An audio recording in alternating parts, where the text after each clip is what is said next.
This is Jeff. Just wanted to talk a little bit about a couple of things that are on our new album, Off the Floor, that we just released. There's a couple of really neat bass things I thought maybe you might enjoy seeing me play. One of them is using my Boss looper here, my Boss loop station. And what I did was I had a piece of music that I had written on guitar and put it in here and then overdubbed two accompanying guitars on one is on acoustic, one is on an electric, and just to kind of color and shade it. The pattern actually plays 15 times and the bass comes in after a few times. I use this primarily live as a stopgap between whatever song we just ended and the beginning of Checkerboards. Chris needs to get his mandolin and stuff together. So I had this piece of music, I played it for the guys, they seemed to like it, and we've been using it ever since. And on the Off the Floor CD, it is there just before Checkerboards. So I'll play it here. I just hit the play button and I just play over top of it, and let's see how it goes.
That's usually what I do live, is I fade it out a little more slick than what I just did.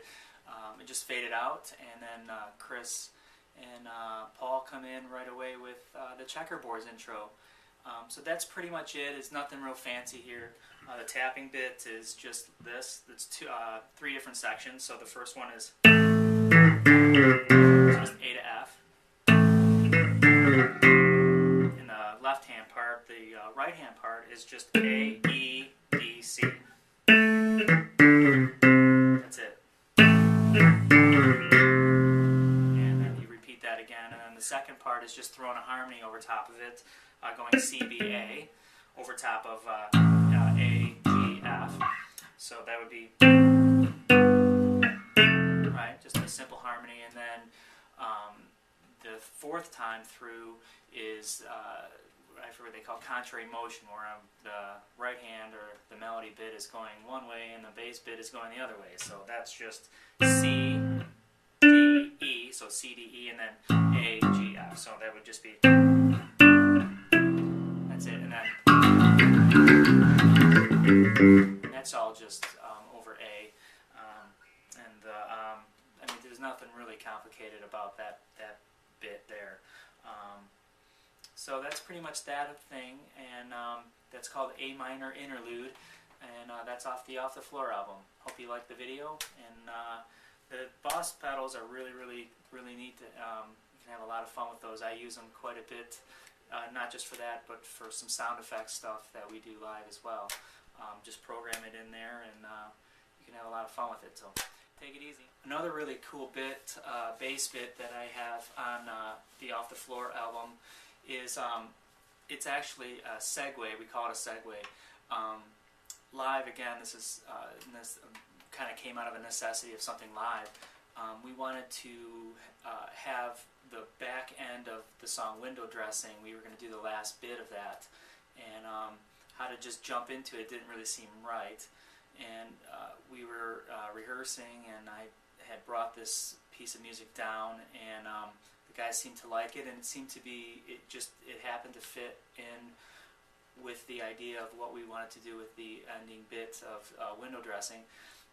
And really it's just bass and drums for the most part until the ending, and Mark just kind of plays a rhythm on his cymbals and different things, and it just kind of builds from there.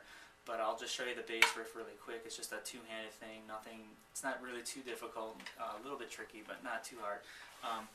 But I'll play it, and then we'll just go over it really quick. So this is the segue, and there is, I've tried to have a pattern for it, and it's not really happened, so it's kind of free, I guess. But there's really only 3 moves on it, and I guess I'll show you the 3. So here we go. Here we go.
As you can tell, there's kind of a pattern there, but anyways, all it really is just open A, C, and D on the right hand, and then C, D, F, D. Always hammering off, keeping this down, so you're always kind of hammering off on the D. So, and then you hammer down on the F, and then hit the octave above. So there it is, right there. That's it, and then you just kind of move that around. The only kind of tricky bit is when you move up. Let's say you play that like 4 times and then move down a string, and the lick on the D string. So we'll do that really slow.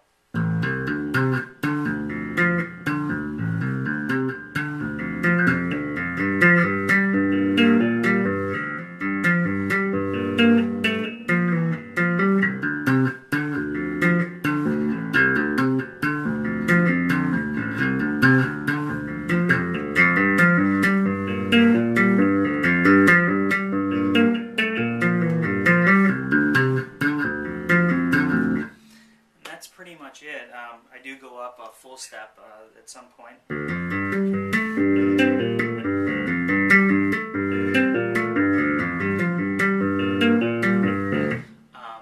it has kind of a really interesting sound, but again, it's the same pattern, the same kind of patterns over that. So everything kind of hammers off of that, the D, and then later on the G. When you're on the D string, it's on the G. So if you kind of get this down, I don't use I don't use these 2 fingers in the previous video. I did the old Billy Sheehan thing where you really kind of use your ring finger to team up with your index finger. It really kind of gives it a punch when you're tapping. I don't do that on this just because of the rhythm and the part that I'm playing. I just kind of do this.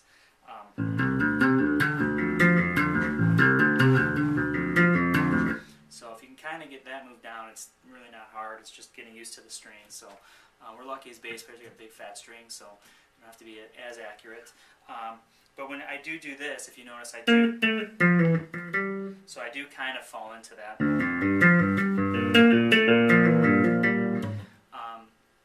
I don't know. I I don't really think about that. I noticed it while I was playing it here, that I did that, but I don't think you necessarily have to. Just those last two notes because they're kind of quick. That's it. So I hope this video helps you out, or you find it interesting or something like that. If there's ever a video that you would like me to do, please let me know, and I will make sure I do that. Thanks again for watching, and have a good one.